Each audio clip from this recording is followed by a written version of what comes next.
That's mind blowing. I Mhm. mean, it's not like hardcore kids are sitting at a table like, what are we going to make money off of? Because at the end of the day, it's like, that's not what we do. Like, Right, we play right. hardcore music.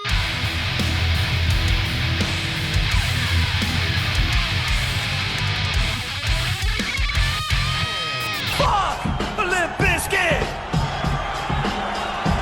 That's right. Fuck you too.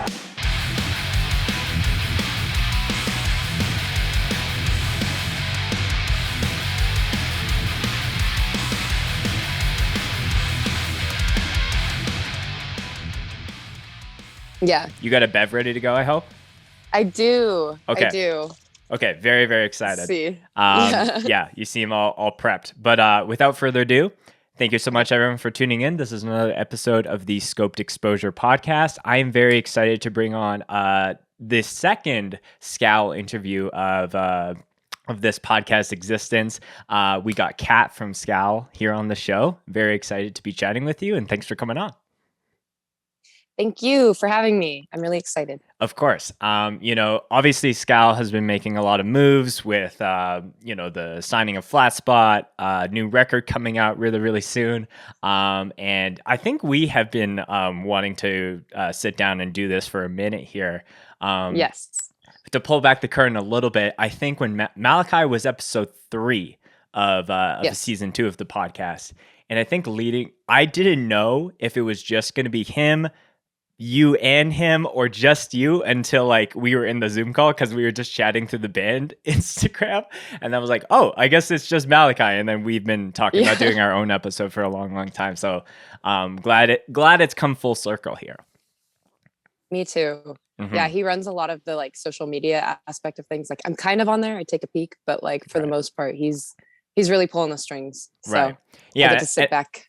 I think the week that was happening, you were out of town, so he was like, I'll just jump in here, and we had a really great chat. I was re-listening to it this morning, but really excited to be chatting with you as well. So yeah, like I said, SCOWL's got a ton of stuff on the go, and I think that there's a lot to talk about. Really excited to be having you on. But before we talk about anything music-wise, we got to check some bevs before the show starts. So it's tradition for the guests to go first. So tell me what you're rocking. Okay, so I got this earlier. Classic coffee. I don't like drink espresso or caffeine on days that I like perform. Okay. Because I take my vocal health pretty serious, but I'm not doing shit today. So I got a pumpkin. I love pumpkin. I got a pumpkin latte with oat milk from Pete's Coffee. Yep. I'm a little disappointed. I haven't had it from there yet. It's not very good, but that's okay. I'm still going to drink it. So I spent my money. Yeah. Like, when I was down for Northern Alliance just a few months ago, that was the first time that I had Pete's Coffee. And I was, I find that some people really, really like it, and some people are, like you said, maybe don't like it, just disappointed. So I found it was like kind of middle of the road. I had some really great third wave coffee elsewhere. Ooh, but yeah. I love, like, out of all the chains, like where I live, like Pete's is my favorite. But this is like, I guess, something I hadn't tried yet. I actually work for like a smaller coffee company. So I think I've turned into a bit of a coffee snob, because I just have this like nice coffee like every day. Mm-hmm. So now I just notice all the little things, Totally. I'm surprised you're not checking, your place of work for the episode. I almost did, but it's like I've had it all week and they don't really have a lot of food. So I was like, I want to get breakfast too. Anyways. Right. Yeah. So I definitely want to chat with you about just how different beverages and different things affect your vocals. I think that's very interesting. Yeah. But before I do that, I'll just kind of check my beverage. So I'm not. How big into chai are you? I love chai. Okay, cool. So this is a beverage sponsor of ours for the show. So it's a Say When is the brand, and it's like a dirty chai concentrate. Ooh. So big ups on them. I think I was listening back. I was like, what did I check on Malachi's episode? And it was just like a sparkling water. So essentially, it's like a 1-to-1 mix. So I'm gonna just make it here with you. So all it is like fill this sucker halfway. We're going to be matching as far as the iced coffee related drinks. Oh, yeah. So I got that. And then I got my oat milk. So matching again on the oat milk. Got a lot of oat milk, yeah. symmetry. And then boom, that's all it is. And I got my bev all ready to go. Hell yeah. I kind of need Chai that concentrate is so good. Yes. Yeah. So mad shout out to Say When. If you're into that, all the details for how to get the coupon code and all that is in the description. But cheers to you, Kat. Really excited to do this podcast. Yeah. You know, iced coffee, oat milk gang. I don't have a straw though. You have a straw. Yeah. My mustache is getting a little long, so it's like any drinks is just getting caught in there. I can't stand just drinking without a straw, to be honest. I always dribble, so. Oh, okay. Do you have like a go-to, like you have a straw that you use for everything? I try. Most places are honestly, like trying to push straws out of the mix. That's kind of my I kind of love my plastic straws, unfortunately. Working on it. We're working on it. We're working on it. Yeah. Maybe there needs to be like a SCOWL straw that's like kind of reusable. I would love that. That's not a bad idea.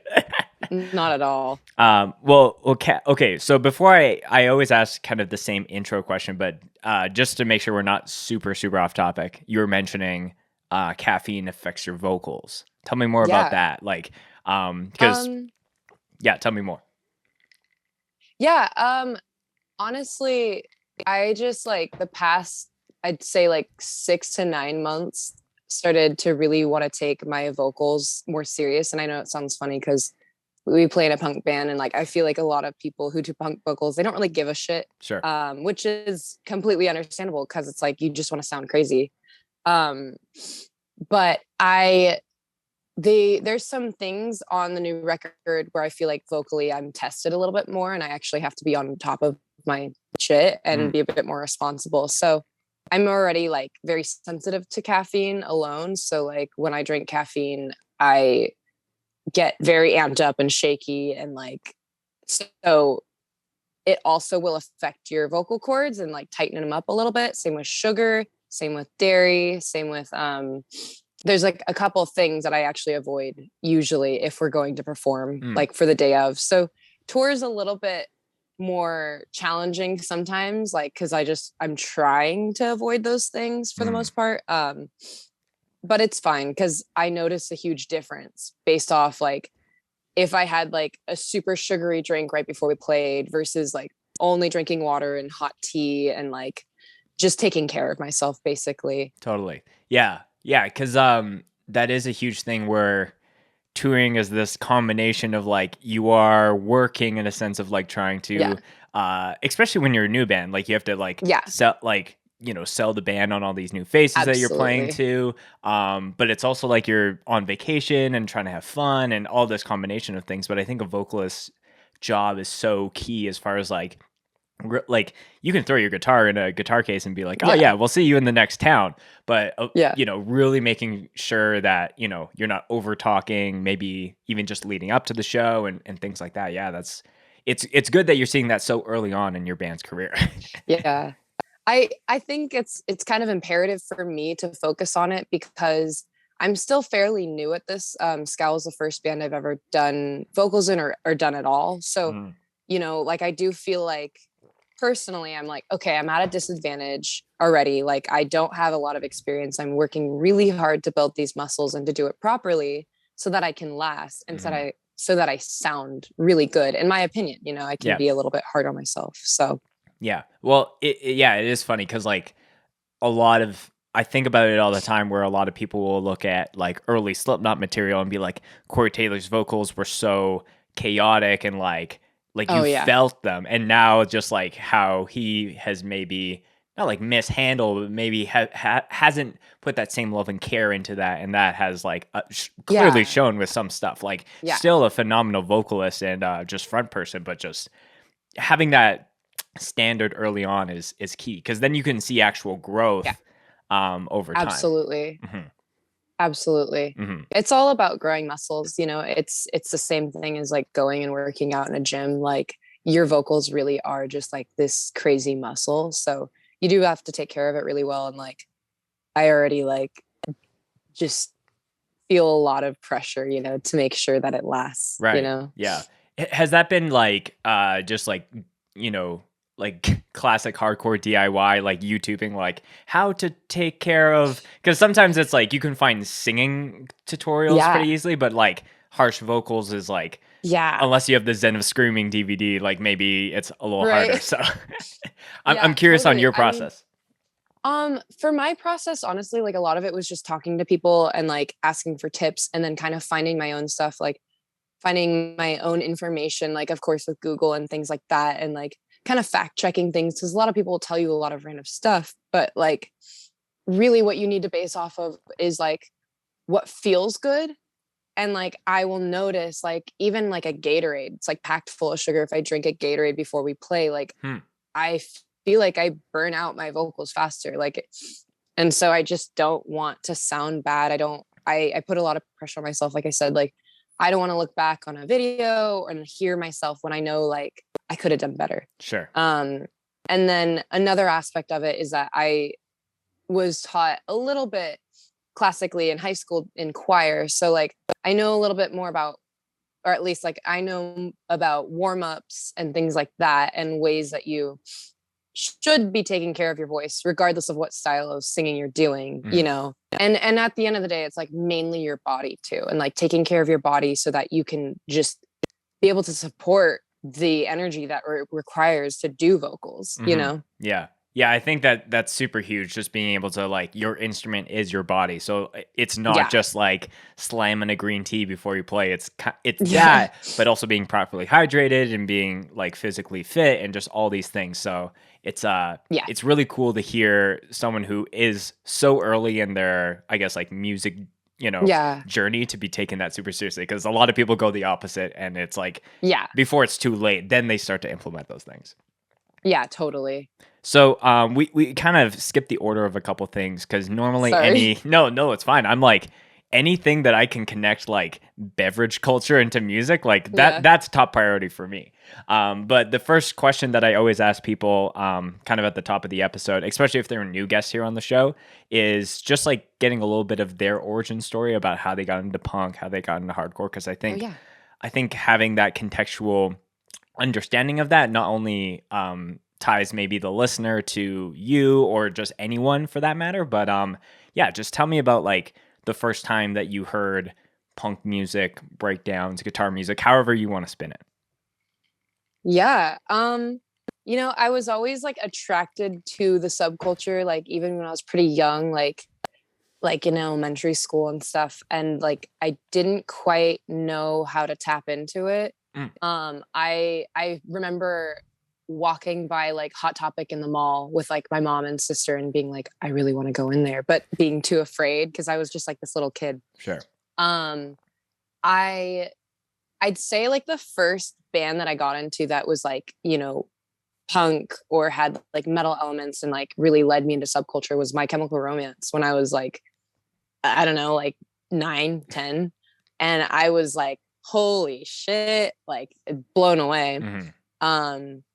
And kind of from there, it like slowly snowballed into like other bands. Throughout middle school, I was into like a lot of like My Chem and Mindless Self-Indulgence, and who else? God, just like random stuff I'd find on YouTube, like AFI.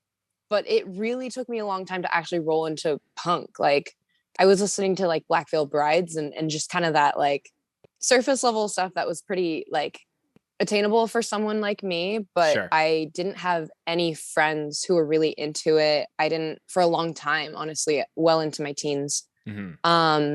I always kind of like paid attention a little bit. Like I was on blogging websites like Tumblr, and like I was on YouTube and things like that. I kind of grew up in a generation where like I was spending a lot of time on the internet, honestly. And so, you know, I found like a lot of pop punk bands. I found The Story So Far. A lot of metalcore, like Pierce the Veil and Sleeping with Sirens and Bring Me the Horizon, all the like very Warped Tour-esque stuff. And then about the time that I hit 17 or 18, I finally kind of found some friends who were into the same stuff as me. And that really opened up the doors. They were like, I had a really like one of my best friends introduced me to actual punk music, like from the 80s. Like I didn't like late 70s, early 80s punk, like Black Flag and the Circle Jerks and the Adolescents and the Misfits and like all these bands I had no idea about, which is surprising because the bands that I was listening to before, you know, had some inspirational draws. Like My Chemical Romance is heavily influenced by the Misfits. Like, yeah. But so anyways, it kind of was like, I always liked heavy music and I was like punk. And there was this slow sort of like really slow conjecture when I started to get like discover hardcore. And I didn't realize like all those punk bands I really liked were actually like original hardcore bands, like from the early 80s, like Black Flag and Minor Threat. And so not that long ago, honestly, like I was still going to metalcore shows and Warped Tour and all that, but I started to discover like Ceremony and Power Trip and some more local bands for me because I grew up in Northern California, so like Drain. And I remember my first couple, you know, more local hardcore shows were in like some towns nearby. And I remember the first show I went to that was a Drain show, and it was in this small venue, and I was just like blown away. It was really cool. Yeah. Can I jump in there just to hit on some of those things? Go for it. I just kind of went for it. Yeah, but I think you were mentioning just like as far as the time frame and being of the generation where it's like, yeah, seeing the bands through Warped Tour, watching a lot of, you know, music videos and the recommended for you and all that. And that, like you said, being the initial, like the surface level, like the crust of the heavy music earth, if you want to call it that. But it takes, you know, having friends who are maybe a little bit older, who have been around the block a couple more times to be like, okay, you're here. Let me pull you deeper into like the world that's all underground music.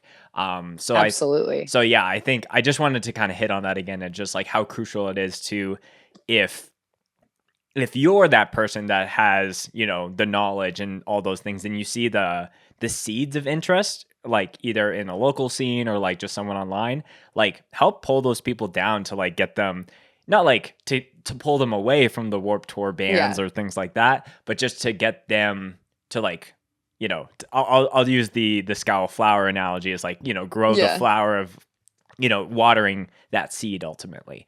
Absolutely. Yeah. So, you started to hear, you started to discover that of your own, see some local stuff. I still think it's so interesting for a band like Drain, who's like absolutely like all over the world now, but to have the, either the local people or to see the people where they were like just kind of getting started, like in the first couple of EPs. Like I still feel like the first time I saw them, they came up to Vancouver and played, and that was right when like they put the two, like California Curse and the promo like just before like they exploded, and I was like, this band is gonna be something. And then, you know, so just talk to me about just like getting integrated into that local scene, because like you said, like it was, the subculture was always interesting, but you're like, where's my jumping in point?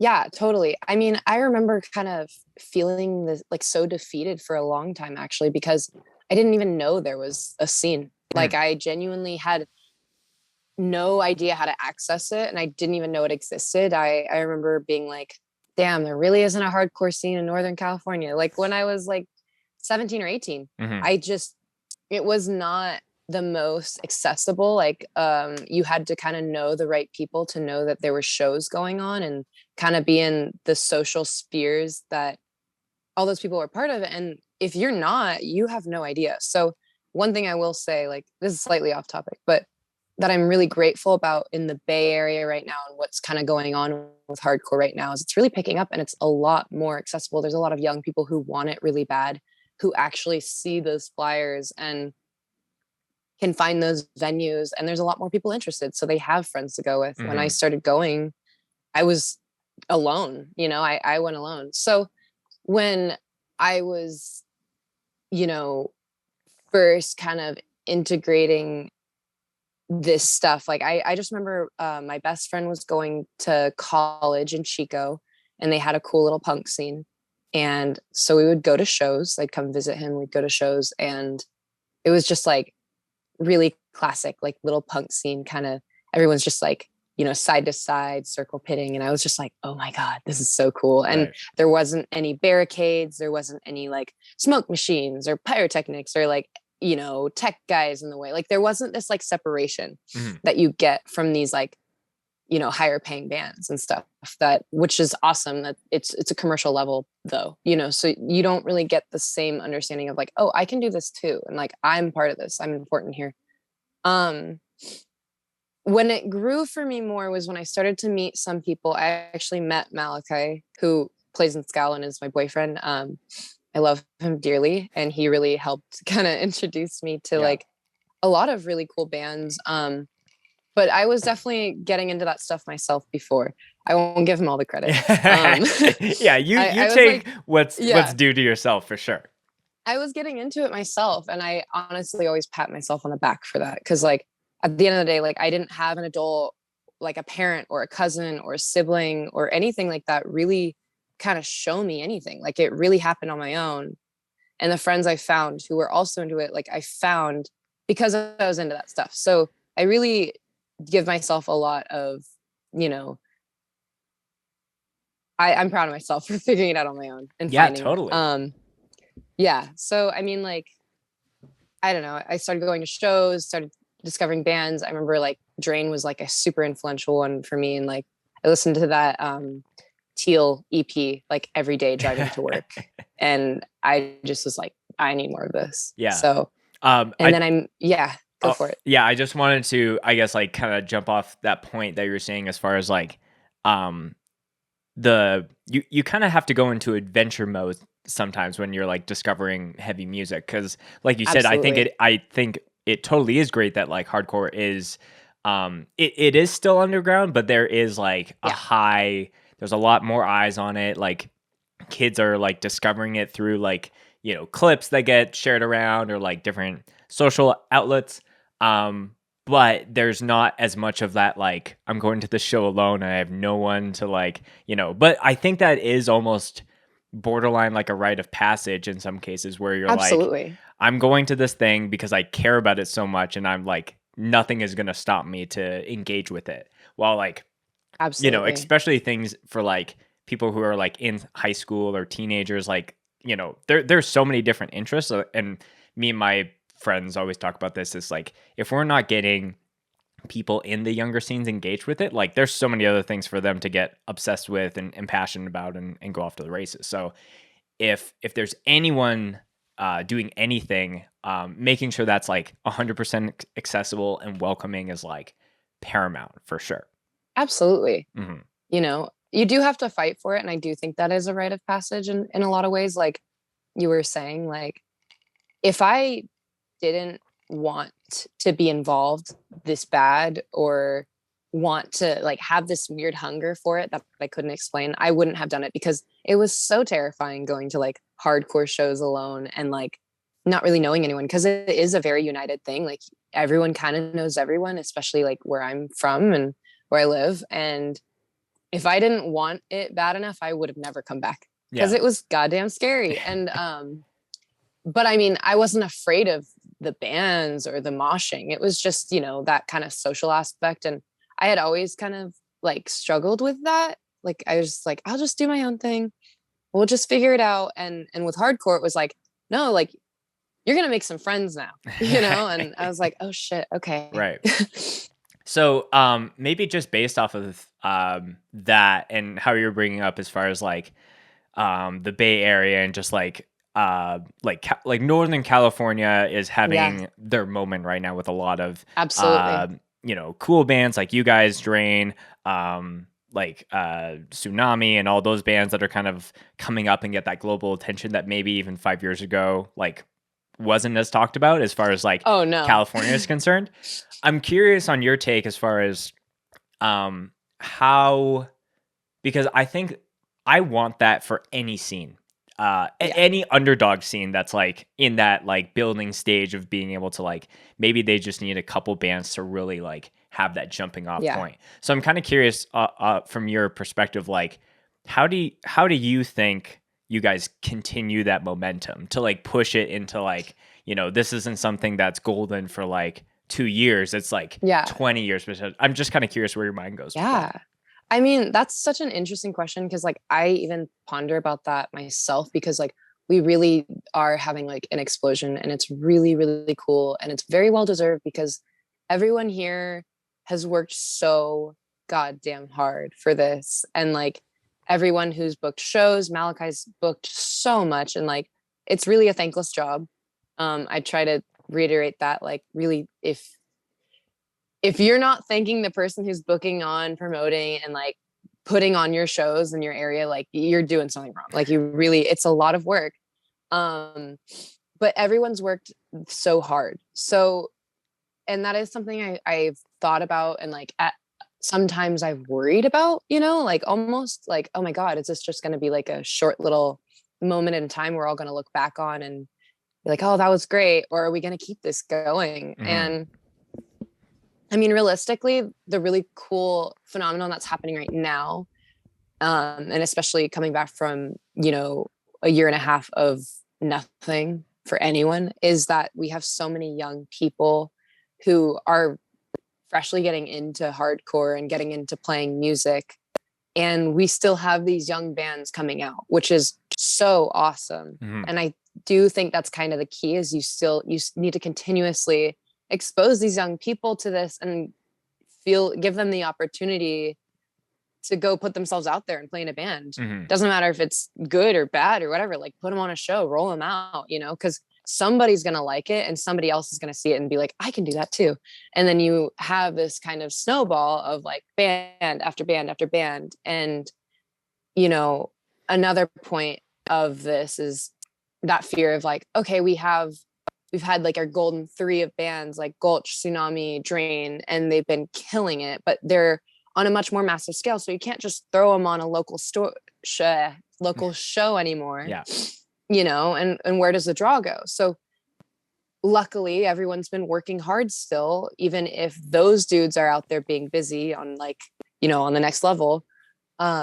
We're still doing stuff to add draw to these shows by still starting bands that are kicking ass. And like, I hope to God that SCOWL is one of them, but I really don't know. I'm just like really grateful to be part of it. Yeah. I think there's a few things I want to break down there. First being, no. Like this conversation is super juicy and I'm loving it. But I think the first being, I was talking about like, how do you, continue the momentum that like, the Bay Area is going.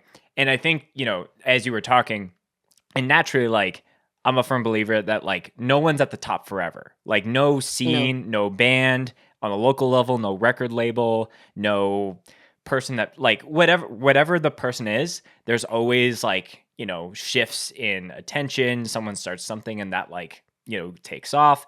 And nor should, I think everyone should be at the top forever. Because I think when I was first getting into hardcore, it was like, This Is Hardcore was, like, the epitome of festivals that you can play. And now you're starting to see like FYA and Sound and Fury, and then even like smaller stuff like LDB, like really, kind of do those things. So I think that is really healthy for just like the attention to shift to like maybe take a little pressure off of Joe Hardcore's back to be like, I'm still going to do my shit really, really awesome. But now it's not like every single band is like hitting me up to do this. So I think that's a piece. But I also think, like you said, it's the new kids. It's all like the youngins, the fresh meat, the super green individuals to really like, not only maybe come in numbers, but also just like participation. Just any time that I see a young person at a hardcore show, no matter where it is, just enjoying it like in their own way, like it gets me stoked as like someone who's like way closer to 30 than I am 20, So I think that is so key to just like we were saying a little bit earlier, like the accessibility is huge.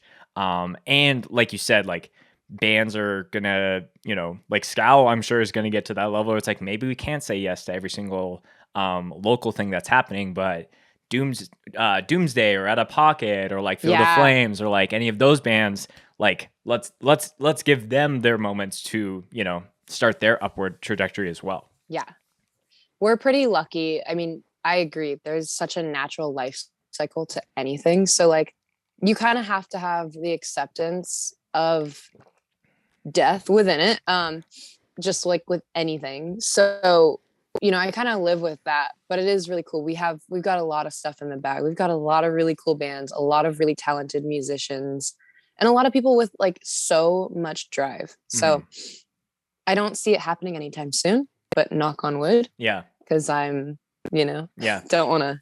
And maybe not like, at one, like every, like I've talked about this on the podcast before, but like every band that you love eventually will break up for some reason or the other.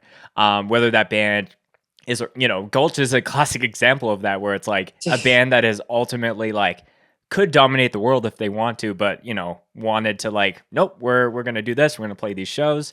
So I think it's more like about peaks and valleys to be able to like, you hit a high point and then maybe, there's times where it's like, maybe, the band isn't the most active in the scene, but we're still going and doing things. I think that's the cool thing about hardcore. You look at a band like Incendiary and like a band that would easily draw numerous people, but they're like not the most active band in the space right now. But I think being able to play on that is it's really cool. Yeah, absolutely. And I think it's also like the fact that like not everyone has to be. Everyone can have their own relationship with it, whether they want to hit it really hard and play as many shows and tour nonstop, or they just want to play like, a couple shows a year. I think there's so much content out there regardless. That's like, it's not even like the half of it is going to the live show, which that's a huge portion of it, especially for like hardcore. But being able to just have it out there and have it attainable and have someone be like, oh, this is sick. Yeah, totally.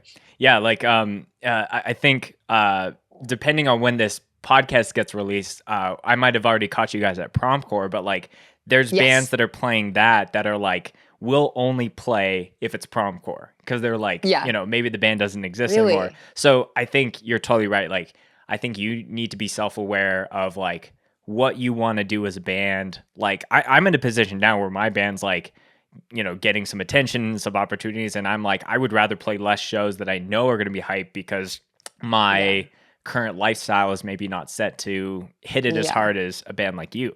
So I'm going to use that as a segue into some of the conversation about what you guys are doing right now. So, like you said, and Malachi shared a little bit about this on his podcast, as far as like, the origin of the band was kind of like oh shit, we're gonna do this, because you were mentioning like, oh yeah, I would like to do vocals in the band. It's like, okay, I'm gonna play guitar. And you're like, you don't know how to play guitar. It's like, I'll buy a guitar.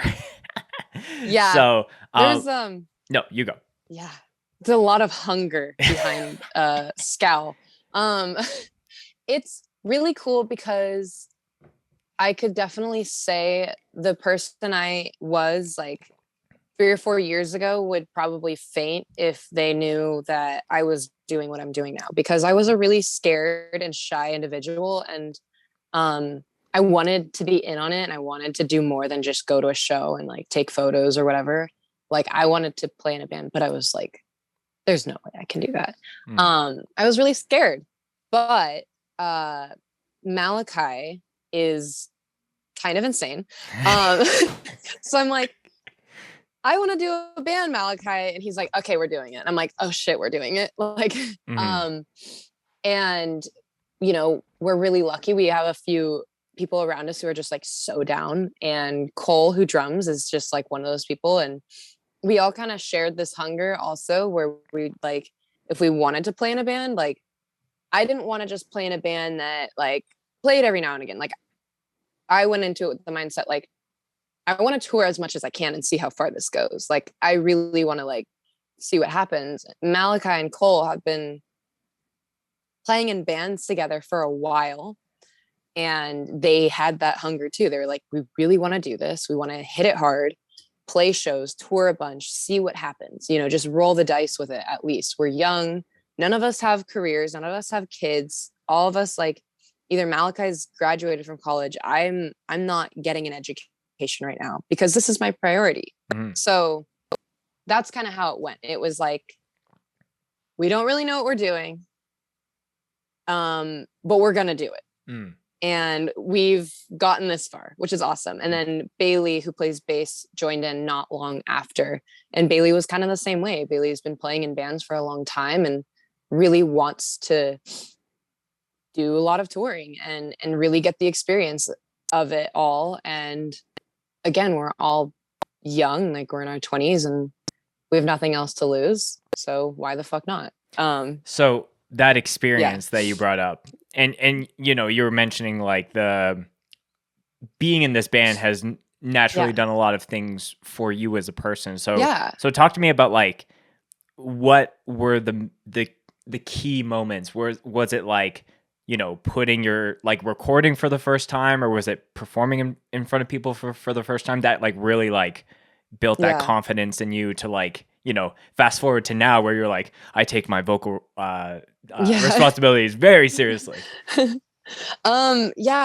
Honestly, I'd say it's mainly the performing. I mean, the recording too. I struggled a lot with recording the first couple times we did it. We have 2 EPs now, or a demo and an EP, and then we have this record that we recorded. So that's like 10 songs. The first demo we recorded, I had never really done much vocals, like practice wise. Like I had practiced alone in my car, but like the boys had never heard me. They didn't really know what to expect. I've never heard myself recorded with that, style. So I didn't know what to expect. So it was really surprising. And I was kind of like, I don't know if I like this. Like, I don't know if I'm very good at this. And I wasn't, and that's okay. And performing was like this huge breakthrough for me because I have talked about this before with people, but like as someone who's kind of grown up pretty shy, maybe had a lot of fear, I tend to freeze. And so I had this fear that when we played a show that I would just freeze and not know what to do. But I didn't. And it still hasn't happened, which is awesome. I still get really nervous, but I love it so much. It's like the second I'm done, I want to do it again. Right. And again and again. Mm-hmm. It's this crazy adrenaline rush, of course, like everyone has that. Yeah. That nervous, I'm addicted. Yeah. But that nervousness and that anxiety before you play, like I've talked about this with my bosses, like, if that goes away, that's probably a sign that like maybe you don't love this as much as you do. Absolutely. You need that oh, here we go to like really use that as fuel to push you through that 15 to 20 minute set. Absolutely. Yeah. I mean, that fear, sometimes I really hate it because like I don't get to know how nervous I'm going to get. It could be a really small show or like a small room and be 15 people, and I could be more nervous than playing like the Real Bay show, one of our bigger crowds. Yeah. The Real Bay show, I was pretty fucking nervous for though. I was like the biggest crowd we'd played, and I just remember before we played, a couple people kind of saw me, and I was like kind of walking around just like breathing, and they're like, "Are you good?" And I was like, "Yeah, I'm fine." And then I got on that like stage, and I just like kind of turned around and looked at everyone, and I was like, okay. Reminded me of the SpongeBob episode with like all the fish in with Mr. Krabs in the middle. Yeah. There was just so many people, and I was just like, oh my god. But I love that reference. Really cool because I love SpongeBob. Yeah. It was really cool though because it was like, oh, these people are excited no matter what's gonna happen. Okay, let's do it. Yeah. And it was just like that, just a little snap right into it. So yeah, and I just love that just the very like openness, because I think a lot of people on the outside, because like that was like a huge momentous thing for like for the Bay or Northern California. A lot of people like naturally saw videos of that and like Instagram stories. And I think a lot of people would see that and they get like instant FOMO of like, oh, my scene isn't like that, or I wish I could play shows like that. But like, I would argue that like some people like just naturally aren't ready. You can't just like, like I always played like Roller Coaster Tycoon when I was like growing up, and you would like pick up people and like place them in the park. You can't just like pick up a random band that has like some good songs in a random part of the world, place them in that huge of a show, and just expect it to go well. Cause like, I mean, I couldn't even have expected it to go well for myself. Like, honestly, like we were all just kind of like, well, we'll see. We're just grateful for the opportunity. And like for the Bay alone, it's like, if there are people out there who are, maybe have envy over the fact that cool and that massive of a thing happened like that. We had no idea, by the way. Yeah. We have worked so hard for it. I have gone to countless shows in Sabrosa, which is like this venue the size of my bedroom. And it's like anarchist library of like bands like Field of Flames and Extinguish and Drain and Hands of God and Gulch or whatever. And 15 people showed up, like countless times. Right. Countless times have we struggled to pay out bands and things like that. So it really is one of those things like you just have to keep working and hope for the best. And you really don't get to choose what happens. It is like a luck thing. But that RBS show really fucking was kind of like a slap in the face for me and anyone who was like kind of like, is it going to be as cool when we come back from all of this? Is it going to be like, are we really doing all of this, And also like the biggest surprise for me with SCOWL, because before that, I mean, we had been working really hard, but we didn't know that we were going to, we're getting opportunities right now, which are really freaking cool. And I love them. And I'm really grateful, but that like, I honestly could not have predicted and wouldn't like, I mean, like, I'm genuinely surprised, like, and I'm really happy about it. Like, very happy, very grateful. But yeah. Do you think that the Real Bass Shit show was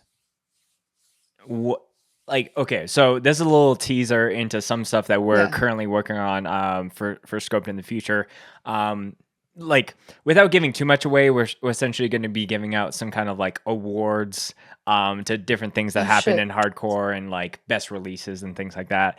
But one of the things that I'm working on is like a best moments of hardcore in 2021. And like I jotted that down as one of the things. There's been plethora of like crazy shows, first shows back for a lot of people, but I think that one is a big standout one for me. I'm curious if, I'm sure obviously there's some bias as far as like, well, I was there and I played that show, but do you think that was, I mean, one of the greatest of the year?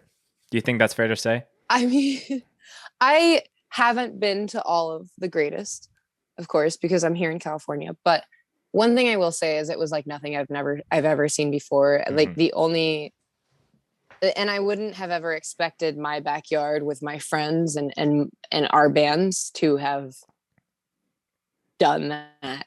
And my friends have booked it, like, Malachi and Elliot and my friend Danny and like all these people who put in their blood, sweat, and tears to make this happen. And they didn't even have any idea of how massive it would be. It was like fucking Warped Tour. It was so massive.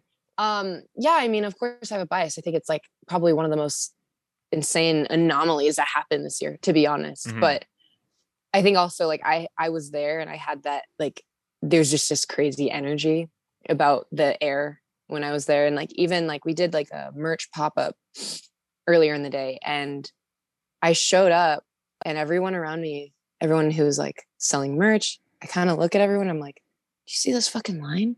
Like it was like around the corner. It was crazy. People I had never seen before, like just so many people. It was shocking. It was really shocking and it was insanely cool. But I swear I'm not bragging about it.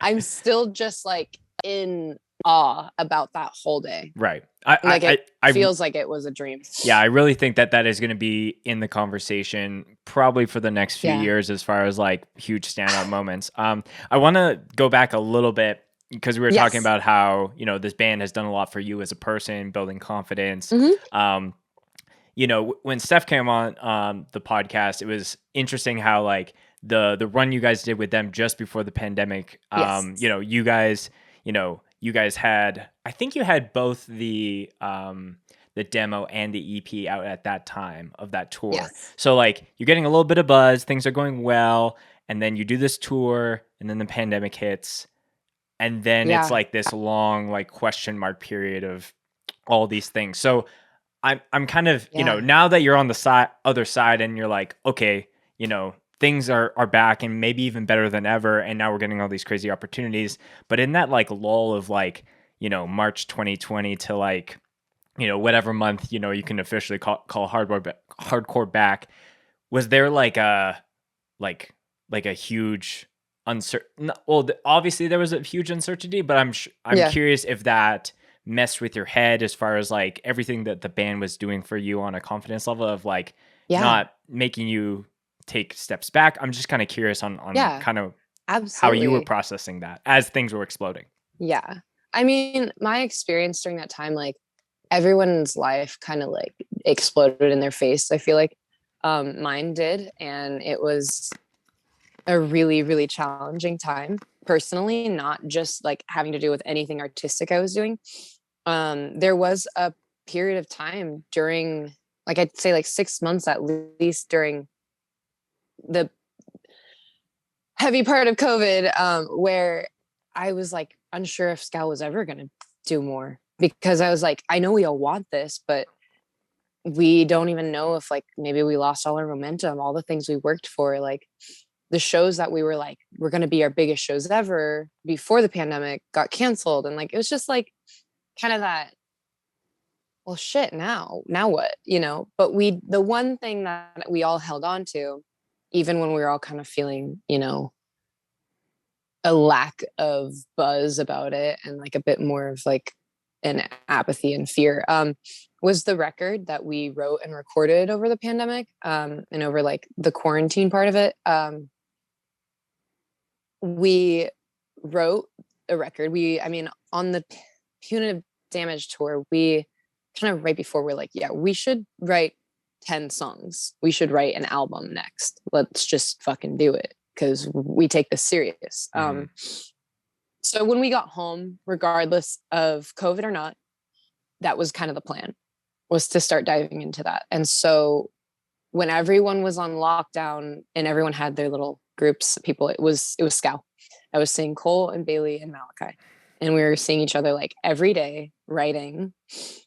And we were writing this record, and it was like such a cool experience because we just had so much time. And like there's almost like sometimes this fear for when we do start to write again, where I'm like, we won't have as much time like we did. Like we were really lucky.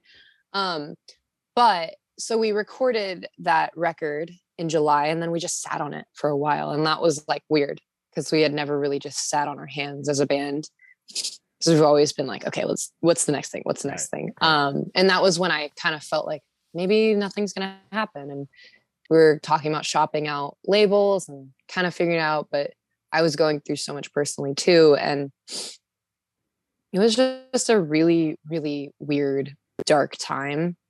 And so yeah, there was kind of apprehension and fear regarding just the artistic aspect, because we just didn't know. And luckily, I think, I'm trying to remember when we finally got in contact with Flat Spot, and that was kind of like the first little glimmer of like, oh, okay, we're still gonna do this. Yeah, there's a light at the end of the tunnel. Yeah. There was like, oh, okay, no, that there's a reason we did this. This isn't just some thing we spit out. Like we really did put a lot of effort into it. And so finally, coming up now on a month until the release, or today, a month, is pretty surreal. Yeah. Like really surreal. Couldn't have expected the past 9 months, you know? Just, yeah. Yeah. It's been really cool. Yeah. And I think it's been so different for everyone because a lot of people use that time to just like start side project bands and like just get demos out and just like have that creative release and still scratch that itch. But, at the same time, a lot of, bands who were working so hard leading up to 2020 and then they were kind of in that position of like, like Year of the Knife, I think is a prime example as far as putting out a killer release in the middle of stuff and not being able to play their first shows with said songs until almost a year after. So even that time happened to Drain too. Sorry. So it was so it's that question of like you said, like, is the momentum gone? Are people going to give a shit? Like, and I think seeing through some of the videos and opportunities that people are getting, it's like, I think it does and has carried over that time. Obviously, like it's different for every band. But yeah, it is that weird thing where it's like, I don't know if the new bands that have come out because people have started new projects because they had time to, or they had time to like sit down and write some of the most badass songs ever because they had all the time in the world. I don't know if that makes a net positive for the pandemic, but it is like it's a gray area of like to be quite honest with you, for the first time, I think this whole thing, like last week I was thinking to myself and I was like thinking about the pandemic and COVID and quarantine and with SCOWL, like in relation. And I was like, for the first time, like, I actually think it did a really good thing for us. Like for the first time ever, I was like, did I really think that? But I'm looking at certain opportunities and the way that things are moving. And I'm like, no, I think this was really good in hindsight. I think that there's certain things that are happening that probably maybe would not have happened if it weren't for all this time. Mm-hmm. As painful and as shitty and as scary and confusing as it was, there's been a lot of growth and a lot of just kind of the way that things are going that just like, I couldn't predict if it would have happened the same way. And that is like crazy to me that I actually thought that now. So yeah, I think it's, in a way I'm grateful. Yeah, I think it's in a, I don't think anyone like Kat or I are trying to be like, oh, the pandemic was good for, because like so many people have gotten COVID and unfortunately many people have died from COVID. So, to not get it twisted on any of the listeners, I think we're looking at the silver lining potentially of a lot of these things and the pressure that it maybe put on some of the music industry and how people consume music too, because I've heard from some of the people that who work a little bit more on the back end side of things, like the question mark of if we go into some kind of like other lockdown, or if that was even in the cards, like record labels are still going to be looking to put out music. So it's almost on bands to like you guys were like, you were ready with like fresh material ready to go. Yeah. And then as things started to ease out, it's like, okay, time to roll the sucker out. So I do think that obviously there's a lot of bad things as far as COVID is concerned, but like I think there have been a lot of things that have not like reset like the hardcore scene, but just brought in this. I think this new era for the next few years is going to be absolutely epic. I'm going to use the term epic because I really think that. I love that word. So as ridiculous as it is, I started using it, as a joke, and it's kind of slowly turned into not a joke. So it's pretty epic. Yeah, I think that's just like that was very late 2000s. Like you say that in high school, like, bro, it's epic. So I think something that I learned through Malachi, and you've said it on other podcasts as well, as far as like a lot of the aesthetic of the band stems a lot from yourself, your interest, and things like that. So the question begs, what is Kat's favorite flower? Because you're so into flowers, clearly. Oh, damn, that's crazy. I've never been asked that. I mean, I'm really, this is gonna sound really funny. I just like the ones that I like. They look cute. But I love daisies. Mm-hmm. I think I've always loved daisies. I just think they're very classic and adorable, and just, yeah, I mean, there's a million flowers in the world that like I don't know the names of, but I could just be like, oh, this little blue one that you find in the forest I really like. Sure.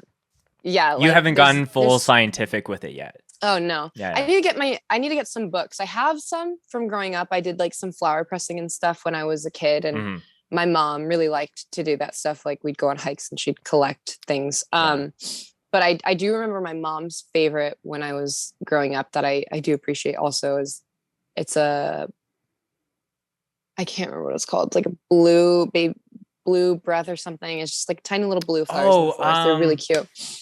I don't remember what they're called. I asked this because my wife is like a florist, so she's like dealing with dried stuff and fresh stuff all the time. I know that breath flower that you're talking about, but I can't remember what it is. There's baby's breath as well. Yes, there's baby's breath as well, which is like the little white ones. I also just love wildflowers. I think they're beautiful. I don't know. I've always kind of liked them.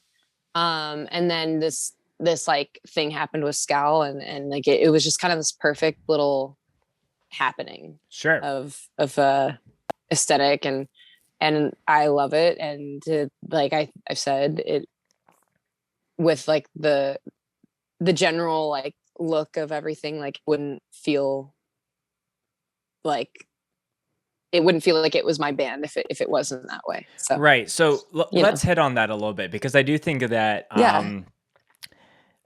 a lot of bands will do certain releases around a theme, and that theme could be like a color. It could be like a physical object that like, the band circles around. But a lot of those from true bands that you really can feel it in the art, like it stems from someone. And like SCOWL, like, it's not like you guys were sitting down, it's like, okay, this, our marketing strategy is going to be flowers, and that's going to be our thing. It was just naturally something that you were like, I want to try and incorporate this. And then that resonated with people. And then you're like, well, we can just keep going with it. So, absolutely. So like, if you were kind of like seeing other bands that were doing that it just like feels hollow, or you think could do things differently, but like maybe some people feel like, oh, well, like I'm into gaming, like who's going to give a fuck about like me referencing like this thing, or I'm into like this certain style of anime or whatever it is. Like, like what would you say to those people that are like maybe hesitant to fully blend the music with the other interests that they have? Yeah. I mean, I think imagery is a really, really important aspect of your music. And, to anyone who's like afraid of what maybe people not liking it so much because you have something to identify with it along with it. It's like, don't be afraid of that, because at the end of the day, like nobody's alone in the things they're interested in. There's absolutely an array of other people out there who are also interested in whatever it is that you live and breathe. So yeah, I fucking love hardcore music. I also like cute shit, and I like flowers, and I like colors. And there's a lot of people who are in hardcore who feel the same. And there is a marketing aspect to it, but that wasn't the intention, and that never is. And I think with anyone who's starting a band, and if there's something for someone to grasp onto and identify along with your band, I think that is the best move you can make, from personal interest with bands, and also from now a little bit of experience. Like if you like Cowboy Bebop and you want to start a band about it, then do it, because it worked for See You Space Cowboy. It's the same kind of thing with like gaming or any sort of imagery, any sort of like, and again, like also with a record, like there's always some sort of concept, right? Like people want to relate to a concept. So whether that be like a rock opera or just like some imagery that's common there, like it's something for people to cling on to, and something for people to remember. And I think that's really important, if you're trying to send a message. And I wouldn't say personally, I know I'm going on a tangent, but I wouldn't say personally that like SCOWL is necessarily trying to send a message. I mean, for me personally, like I just want people to do what they want and to feel like they're a part of it as well. And I want to do what I want, you know? Totally. Like, yeah. It's very simple. But in having aesthetics and marketing and, you know, this identity that has to do with something that's really personal to me, it feels authentic and it is what I want. Yeah. And the fact that there's some people out there who identify with it and like it is like the craziest, most validating feeling in the world. Yeah. You know? So anyone who's afraid, you know, to do that, it, as much as it's stepping out of your comfort zone, it's going to, the reward is plentiful. It's really special. It's really like a high risk, high reward thing. Because, absolutely. you know, I brought up gaming, and like the band that always comes to mind who has melted that with their music is Vatican. Like they have been so flying the flag of like hardcore kids and gamers that, you know, all of their like funny little things that they'll do just for fun, not of like, oh, this is going to get some attention, would pop up on gaming forums and websites and things like that. That's mind blowing. I mean, it's not like hardcore kids are sitting at a table like, what are we going to make money off of? At the end of the day, it's like, that's not what we do. Right, like, we play hardcore music because we love it and because we just want to fucking do it. Like it's, and if we like other stuff that goes along with it, well, then slap it on, you know? Yeah, but like it, you know, it's not out of the realm of possibility that like, you know, you guys are doing things and riding this like, you know, the heavy flower aesthetic where it's like some floral shop in Northern California is like, hey, we want to like sponsor you guys and like have flowers and like all these, you know, like that'd be so weirder cool. things have happened in the hardcore space when it comes to those kind of crossovers. I mean, that would be so cool. There's like so many things I'll think of sometimes. I'll just be like, what if that happened? What if that happened? And I'm just like, I'm getting ahead of myself. Right. I'm just very like, I'm too creative that way where I'm just like all these what ifs and I'm like, yeah, but we could do it. And that's kind of, in short, a little bit of what SCOWL's been. It's like, we've all kind of been like, what if we did this? And it'd be some kind of ridiculous thing. And we'd be like, yeah, let's do it. Yeah. So I think that is such an empowering thing. Just when you're in this space, like for me in this podcast, I'm like, it would be wild like a few years ago to be like, I'm going to be sponsored by beverage companies and that's going to be like something that I can attain. And now it's like, I pick up flats of beer from a brewery and I get free chai and I got other shit that I'm trying to work. And like, I've always thought about it with like, because I just passed my, I guess like my 10 years out of being in high school just a couple months ago. And it was like, what would I say at my, at like my high school 10-year anniversary? Because some people would be like, oh, I went to school and I got this like crazy, like I'm a doctor or I do this. And I'd be like, I get free beverages. Like that's... I think you won. Yes. I think you won. I know Jordan, our podcast producer, is shaking his head like Spencer's so full of himself on the beverage game. But to go back to what I was trying to say, as far as like this, like in other places, I think you're told it's not like still in hardcore, you can be told no or like not this time or like things like that. Yes. But I think it's like putting yourself out there and like shooting big and not just playing really small in life is kind of like makes for all these cool things. Like, could we could we get signed to this label? Well, let's try. And it's like almost like the chase is more enjoyable than actually getting there. Cause like, you know, the flat spot signing was like, holy shit, that's super crazy. But like, it's like, what happens now then? So it's this constant, like you hit a certain peak of the mountain and then you're like, oh, there's actually a little bit more to go. And then you just keep going. I mean, I can say, and I think the rest of my band will agree with me that like, there is like, the sky's the limit for us. Like we're really like, and something I've talked about is like, you know, props to people who have a goal and then they meet it and they're like, okay, we did it. But like for us, it's not like that, at least not at this point. I want to do, there's like goals I have. There's things that I'm like, oh, I really want to play this or do that. Like, here's a dream. If it happens, that's fucking awesome. Like I would lose my shit, but it's not like, okay, we did it. Time to sit down. It's not. You know, like there's I'm a gonna reason sit down. I'm not like, yeah, like there's a reason that I'm not getting an education right now or working on a career. Like this is something I really give a shit about. So I'm working really fucking hard. And I don't know. I'm not afraid of taking the risks anymore because at the end of the day, like I do not want to be like in my 40s and look back and be like, oh, I did that really cool thing. I like played in a band, but you know what? I really wanted to have a steady job, so I didn't tour. You can always get a steady like job. that's not it's me. always That's not available me. afterward. Yes. Yeah. Exactly. And props to anyone who's happy with that. That's like my message isn't that that's stupid or bad or boring or whatever. It's just that that's not what I want. And I am not going to live my life feeling regrets over not taking risks, you know? Totally. And I think I've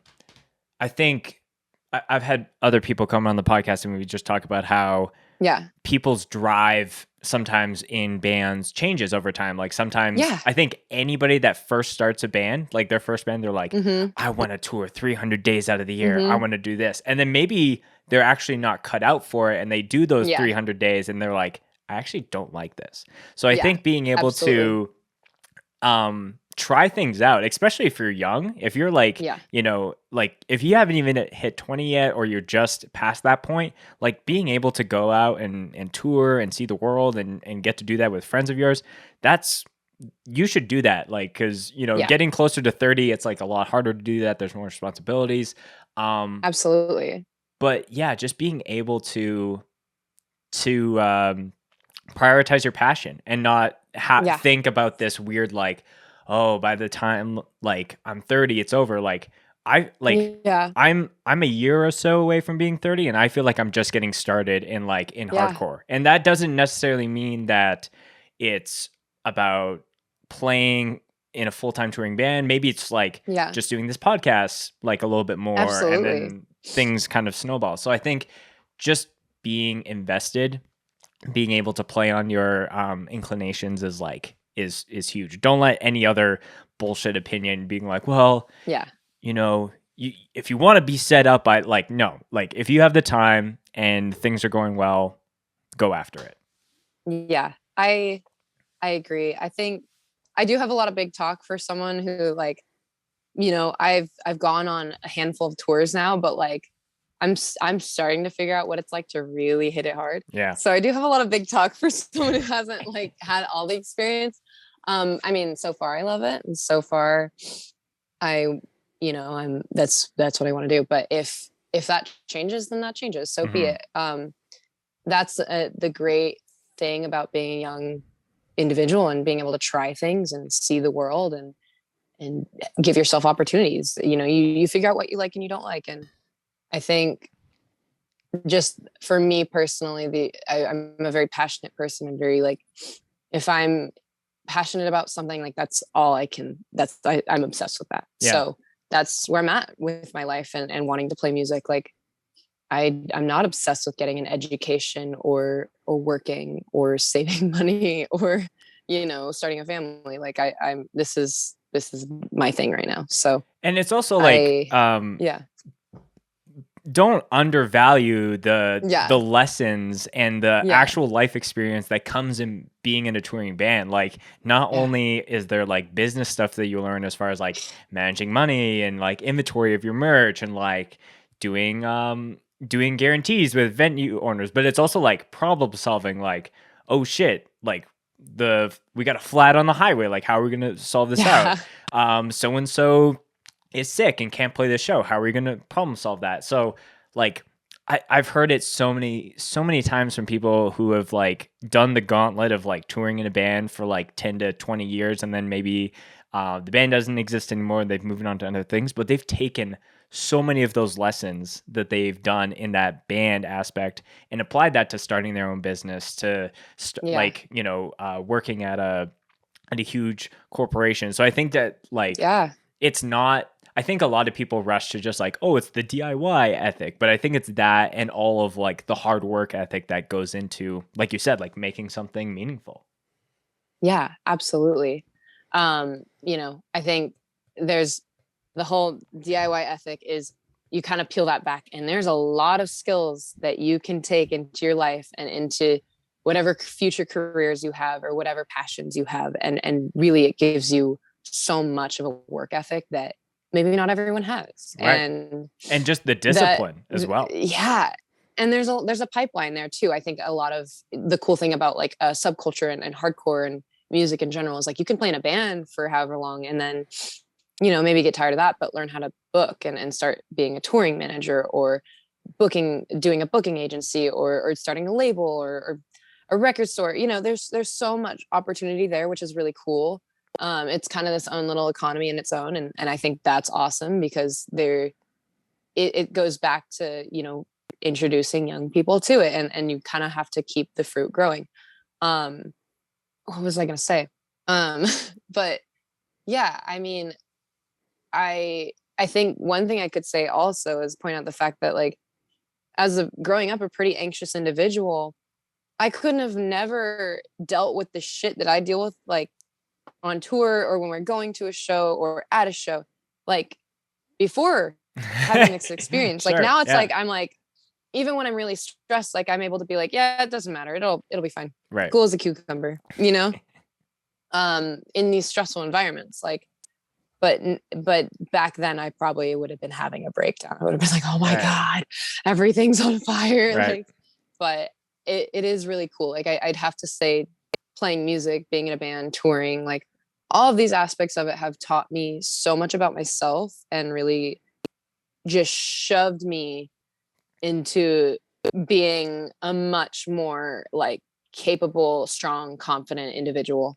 Like, and for that I'm grateful, even though it's been kind of hard and scary sometimes. Yeah. Well, you know, like good things take time and meaningful things, whether it's like your own building yourself as a person or building up an entity like a band or a business, like that requires insane amount of effort. And, you know, going back to things you said earlier, a lot of that is unseen. A lot of it is like a thankless job as far as like, you know, if you're trying to build a scene and, you know, like that's something that I've struggled with at times with like filming bands. You know, like I'm super excited to film all these bands at Promcore. But there's been so many times where it's like I filmed something and nor do I think that I should just get a thank you from every single band. But like, you know, sometimes people are just like, they've been filmed before and it just kind of goes under the radar. But I'm not expecting that because I think when you realize and you have your why behind why you're doing something, any thank you is just gravy on top of that. Like it shouldn't totally your creative output shouldn't be off of the backs of other people to like, hey, yeah, that was good. It's like, oh, okay. Yeah. And then that keeps going. Cause like there's a lot more people that will like say nothing or say stuff to tear you down. So you need to have like your own driving force as well. Absolutely. I think finding validation within yourself is very important, regardless of how many people like or dislike what you're doing. I mean, personally for me, like an example is like, if I feel like I did not play a good set and everyone afterwards is like, oh, that was so good, I'm still going to feel like I didn't play a good set, you know, like I'm still going to be like, totally. Oh, thanks. And be polite. But like in my head, I'm still going to be like, I fucked this up or I did this wrong or like, you know, and not to be too hard on myself because that can go negative really fast. Right.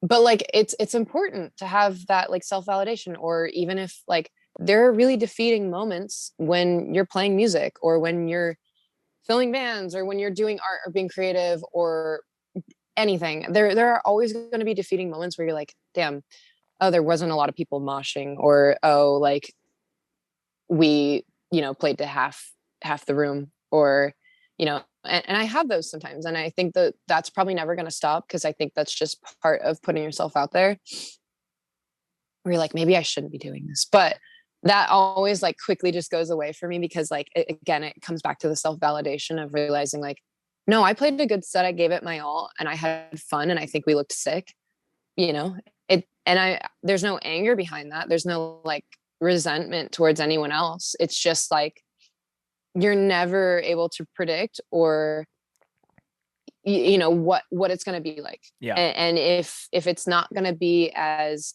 as some might feel like positive, then that's okay, because it really is necessary for building character and building that drive to just keep pushing. Because I think that if it was handed to everyone, no one would even try to be good musicians or play crazy shows or just give it their all, you know, like, I don't know, I'm going on a tangent. No. Again, but like, yeah. A lot of times after I play a set, like I feel like I could almost pass out after, because I am just giving it my all. And like, sometimes it looks like not a lot because I'm really tired, but realistically, like if I don't feel like I worked really fucking hard for that, both vocally and physically, and like with my presence, then I'm going to be disappointed in myself, you know?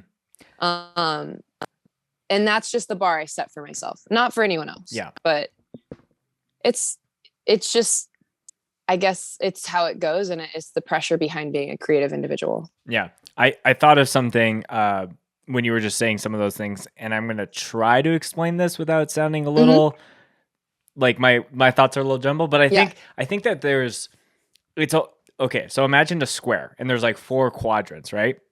Top right, you have the band gives us it's all, and you have that crazy crowd response. Those are the shows that like every band wants to play, everyone wants to go to those shows.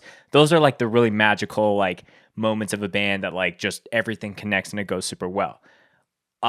Diagonal of that is like the band doesn't give it all and the show sucks ass. And those, like, everyone's played those shows of like playing to no one, the show's a bomb. And then the other 2 quadrants that are kind of beside are where maybe you guys don't feel like you played your best, but you still had a crazy reaction. So, you know, there are things where you're like, okay, well, you know, am I being too hard on myself as far as like, you know, people being like, that was amazing. You're like, that kind of feels whatever. Because I'm sure a lot of bands that have played for years and years, they'll play a set and they're so legendary that people like go and say, and they're like, well, that was like 78% of, you know, the 100 that they could. And then there's the other quadrant that's like, you guys give it your all, but it doesn't connect with people. So like, I think loosely explaining that, I say that in a sense for people listening, like your band will hit all 4 quadrants of that show. Absolutely. Like there will be moments where, you know, every single part where things are off. Maybe you're not playing all together, or the show is shot. Like, but as long as you can aim to at least be in the quadrants where you are giving it your all, and then that will keep you out of that like, like the bad area of like the shot show, and you guys kind of just like not taking it seriously. But yeah, I hope I explained that kind of properly. That was just off the top. That was off the top of the dome. Yeah, I think that's great. I think it really is something that a lot of people who are going into it, like maybe myself, like a couple years ago when I started this band, would have appreciated, because it's like, it's true. Like it doesn't matter how good or bad or technically clean or not, or the reaction, like you're just gonna hit all those points regardless if you do it enough times, because it's art, it's subjective, it's creating, and it's also performance. And that again, it sometimes you just get the luck of the draw and have a shitty performance, or everyone's having an off day, or you know, sometimes everyone's just like, that was the best we've ever done this, you know. And especially add on, you're doing it not just with yourself but other people who have their own shit going on. And it's really funny. Like I know an example I could provide is like, we had a couple practices leading up to I think Denver, and when we played Convulse Fest recently. Right. And and it was really fucking cool. And I had a great time, and the fest was amazing. And it was like, there's just so many awesome aspects to it. But leading up, I had like a couple practices where I just was so feeling off, like, and I sucked ass. Like I was just not performing well. And I just kind of felt this, like, what is going on? Like this pressure on myself. And like, now I'm at this point with myself creatively where I'm like putting a bit more pressure on myself and standing for myself, because we've gotten this far. And like, I'm like, okay, we're playing some shows that are going to have a bit of attention. Like I need to be on top of it. Sometimes I'm not, because it's just how performance goes. And that is really hard. It's really hard to live through that experience of being like, oh, I sucked shit today, mm-hmm. And you don't want to let down anyone else or let down your bandmates. But in reality, if you're working hard enough, the fact that you're having the thought already of like, oh, I need to do better, like you will do better. Like that's my insurance every time I start to kind of get anxious, melt down a little bit over it. It's a very personal experience. Like I don't think anyone else recognizes it. Like maybe they'll recognize that I'm a little off, but like I keep it to myself because it's about me. But at the end of the day, it's like, okay, if I didn't care, it'd be worse. Yeah, you totally. know? Yeah, but like the mindset and the drive to be like, no, I'm going to push through is the most important thing. Like, absolutely. But yeah, I hope that, if there's a graphic designer listening, you can design that quadrant thing that I can explain. Yeah, seriously. But no, I think it is really important to be able to, tap into that and be able to like alleviate some of the pressure of like bad shows are going to happen. You're going to play sets that you think are shitty and other people are going to be like, no, that was great. I don't know what you're talking about. And then one way or another, you will play those shows where everything connects and it feels right. And those are the magical moments. With everything coming up, Kat, just a couple more questions before we wrap up. So you guys are really, like you said, hitting it hard with like a lot of stuff in the tank. As far as the time of recording this, Promcore is coming up, and you guys are like co-headlining with Zulu, which is crazy. That is madness to me, by the way. I don't understand that one. Yeah, I'm just rolling with it. Yeah, sorry. No, I think it's really cool because obviously, I'm going to be down there filming all the bands that weekend. Yeah. And I think it's just really awesome that Aaron kind of curated this list of a lot of up and comers in like all these different pockets of heavy music. You got the punk and hardcore, you got the power violence stuff with Zulu, you got some beatdown, you got some just all these different flavors, but a lot of it isn't like, here's the big headliner that we're flying in from here. So it's it's really cool. I'm really excited about it. Who are you most excited to see? Oh God, I'm trying to remember the lineup. Is it okay if I check the lineup really quick? I'm the worst right now. There's a lot of bands, so like, there's a lot of bands and I have a really poor memory and like things have been just kind of crazy. Oh my God, where is it? There we go. Okay. So, I really want to see Ballista. I'm really excited about that. End on End. I have Gum. I've been wanting to see that band Gum for so long, and I have been in communication with them since before the pandemic because they were actually going to play some shows out here and we were going to play with them, and we still have not played with them, so I'm really excited about them. First time, and love that. I'm really excited. I'm obviously hyped for Zulu because Zulu rocks ass, and we've played with them and they're my homies, so that's cool. I'm really excited about the mix too. I love hardcore punk, obviously that's like my shit, but I'm also excited for a really fun mix of like bands, and I'm just like, I don't even know what to expect though. I really don't. Out of our set, I'm just like, are people gonna wait all day to see us? Like do they really want to see this? I'm sure people will wait all day. I'm waiting all day to see you guys. So we'll see. I'm really excited to, meet a bunch of people in person. I'll meet you in person. I have never been to Oklahoma. So I don't know. It's going to be really cool. It's going to be like a dream. Yeah. So with all the things coming up, and I'm sure there's other things that aren't even announced at this point, obviously like a huge rollout with the record. What is the, maybe this can kind of be the tail end question, but like, what is the thing that you hope connects with people with the new record that's coming out, with all these shows that you're going to be playing with that out into the world? Something I hope for? You hope connects with people who are going to be listening to it and then seeing it live. Yeah, I mean, God, I hope people connect with the lyrics, to be honest, because I put a lot of work into them, and there's still some that I look back on now that it's been over a year since we wrote and recorded.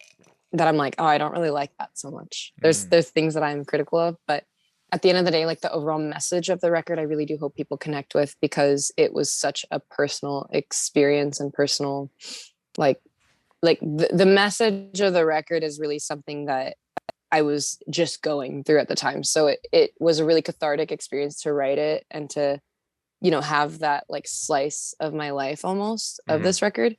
So I really do hope we'll relate, and I hope that people connect with, obviously the message and like are attracted to the whole vibe of the record, because it's short, it's quick, it's punk, it's like it's there and then it's gone, and I just really hope that it also reaches some people who've never heard us before, and who are like me when I was younger, and maybe are like looking for something like that and are hungry for it, and it kind of gives them that extra little push to like really put themselves out there creatively. That's really important to me, because I was once really afraid and shy and like afraid to step out of my comfort zone, you know? Totally. Well, for anyone that's made it this far on the podcast, like I think that's the ultimate message of this whole interview, I think, is like, tap into your creative interests and put that out, whether it's through music, whether it's through some other kind of venture. I think it's just, it's important to kind of like blend those things and not be afraid of like some kind of weird judgment of others off of that. So Kat, this has been such a fun chat with you. I have one more question before we sign off. The tail end question of every podcast, I ask the guests to tell a favorite mosh story that they would like to share. And that literally is anything that's first to your mind. That could be something that you did, something that happened to you, something that you just saw at a show that you were at. Yeah. Whatever, however you want to end the show. I might get a little sad here really quick. I just came back from Convulse weekend recently, and it was a lot of fun, and there's a lot of young individuals who were just going crazy and ballistic and just having such a good time. And there was this one individual who was probably moshing the craziest the whole night, and he was this lanky boy who was like head walking and grabbing onto rafters at the after show in Denver, and his name was Olin.